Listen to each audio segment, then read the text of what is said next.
just by myself walking into the halfway house, or they thought I was another person that was coming out of jail.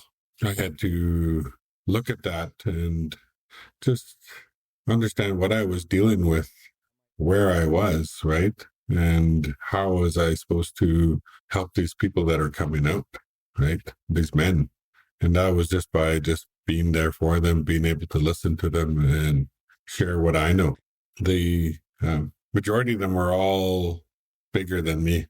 Like, I was looking up at these guys. They're 6 feet tall. They were 300 pounds. They were huge men coming out of incarceration. And I felt that my presence there was unimportant, but I didn't realize how important it was for me to be in that space. All right, we've all heard the saying, nature is healing. On today's episode, you'll learn that is not hyperbole. And in fact, for some, it's a lifestyle, a way to better themselves physically, mentally, and spiritually.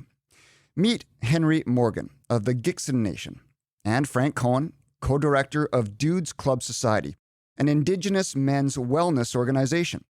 Morgan is here to explain the practice of land-based healing, his own relationship to nature, and how helping others to reconnect or experience the natural environment for the first time helps heal trauma and strengthen cultural identity in First Nations communities.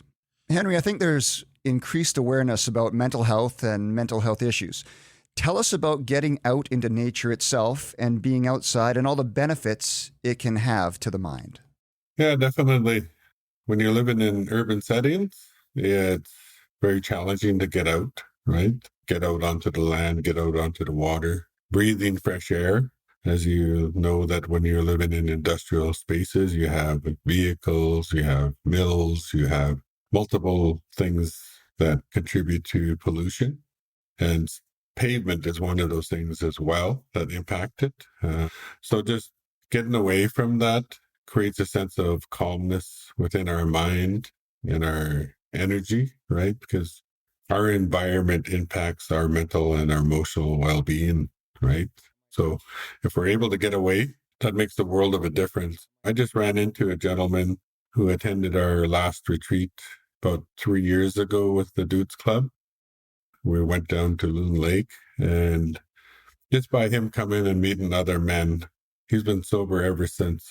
And like he said, he was very appreciative for the opportunity just to get away, to be on the land again, to reconnect with the land, reconnect with other men, to know that there was other people out there working hard to support men. And that was just last week when I ran into him. And there's so many stories like that, just coming together and being as one on the land, that people have changed their lives. Like, they stopped the drinking, they stopped the anger. It just changed them. Dudes Club is a brotherhood for men's wellness, and it was launched in 2010 by men in the community, for men in the community. And the community at that point was one of those urban communities that Henry just referred to, that men kind of travel into from all around. And in this case, it was the downtown east side. We've continued to share the work with more and more communities, and now there's over 50 communities, mostly in the north, but also in the different urban cities around BC, and a couple outside of BC that all have some kind of gathering of men.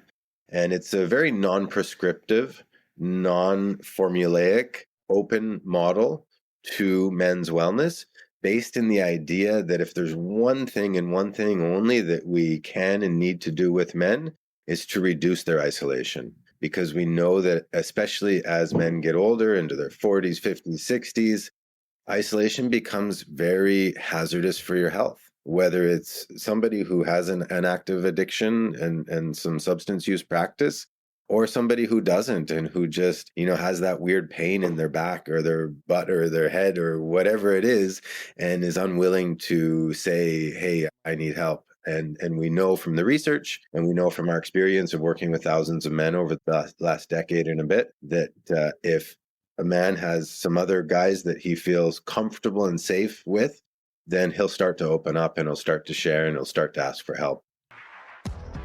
Thank you for listening, and a big thanks to everyone who already follows. If you haven't yet, click the follow button on your podcast app so you don't miss upcoming episodes and special guests. Join us every month for a new installment of the Don't Change Much podcast. And if you're new to the show, be sure to check out previous episodes with guests including John Herdman, Kelly Rudy, Trevor Linden, and more. For more helpful tips on improving your mental and physical health, visit menshealthfoundation.ca and dontchangemuch.ca.